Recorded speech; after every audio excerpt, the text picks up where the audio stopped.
Episode 2 of the White Lotus has started to set things in motion, so let's talk about it.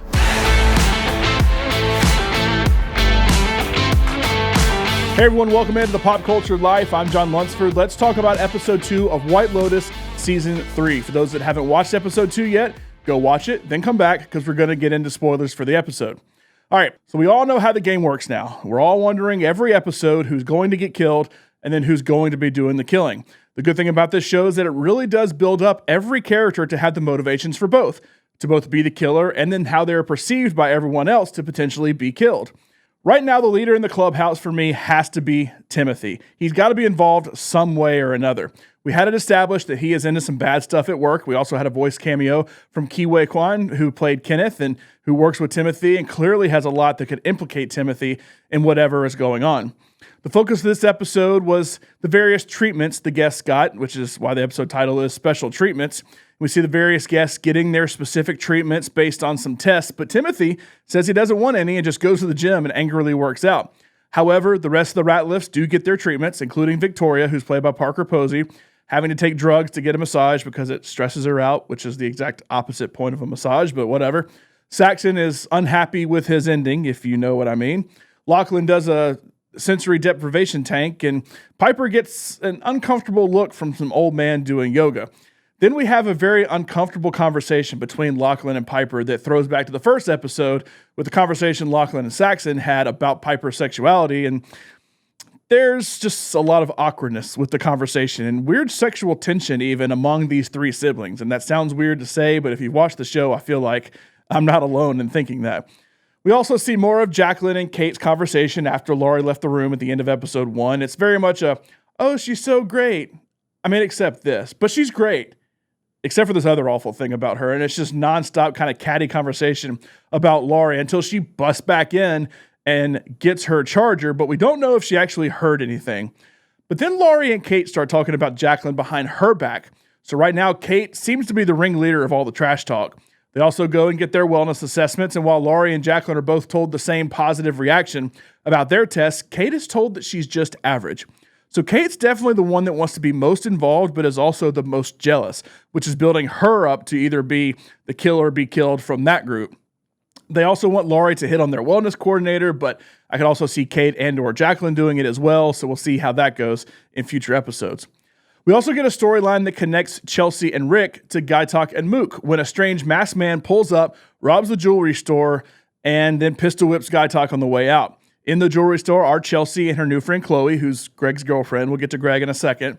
And we don't really know much about the robbery other than we saw it happen, and then he leaves. The robber leaves. There is another person in the car that we don't see who it is. They get out for a quick second and get back in. But it does seem like the conversation between Valentine and Guy Talk was kind of a distraction of sorts. So it's starting to seem like the bodyguards for the owner are involved somehow, either in the robbery and maybe involved in the killing at the end. I don't know, but I could see there being some sort of rift between Stratala, the owner, and her husband, who we haven't seen yet, but we do know is an American, and we also know that Rick is looking for him. I think we'll see more of Rick's motivations in next week's episode since he said he needs to go to Bangkok, and in the look ahead, he is in Bangkok. Then we have to talk about Greg. First off, Belinda sees him, and I think she recognizes him. I don't really know how much she would have actually interacted with Greg before, but obviously with her connection with Tanya, she would definitely know who he was. I had someone ask me if they could jump into the season without having seen the other season since it's a different main cast every time. And I told him I think the answer is no, because it does help to know the storyline and the ties between season 1 and 2 with Greg and Tanya. And that seems to be the case with this season as well. After getting Tanya's money from last season, after the whole thing with Quentin and they ended up trying to kill her and then she still died, I guess he's living the lavish lifestyle now. And he said he met his girlfriend in Dubai, and to be in Dubai, you have to be living a lavish lifestyle. And he says he met her through a matchmaking service, and I'm still trying to figure out what the angle of that matchmaking service is. Is it young models and rich old men? I don't know, but Rick says she's definitely a prostitute, but who knows? Either way, I feel like Greg is going to be a major player in the season somehow. It's got to be involved with the owner or with her husband, kind of how Rick is trying to get involved with the husband as well, so we'll see. If I had to take a guess at the killing now, although it's still very early to really have a good grasp on everything, I would lean that Stratala's husband, Jim, who we haven't seen yet, will actually be at the forefront of what goes down. I don't know, but it seems like he's being kept a mystery for a reason right now. When we hear the gunfire, it's a lot more than just a couple of shots. There's a lot of shooting going on. I think Guy Talk may be involved as well with all the armed guards who may or may not be good or bad. And I think Timothy will be caught up in it because he's about to be taken out at work. And I think Rick will be caught up in it too, if I had to guess, because they're always out in the parking lot, and that's where a lot of this stuff seems to be happening. The good thing about the show is that it makes you truly think everybody has motivations to kill and be killed, and that's already starting to get set up here. Things will obviously expand from here as we're only 2 episodes into the 10-episode season, but I'm still very much into this season, and I like the way things are going.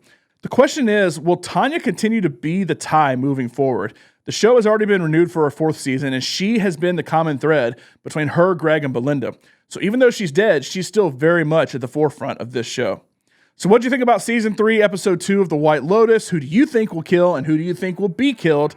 Let me know in the comments. Make sure to like this video and subscribe for more White Lotus content and more pop culture content.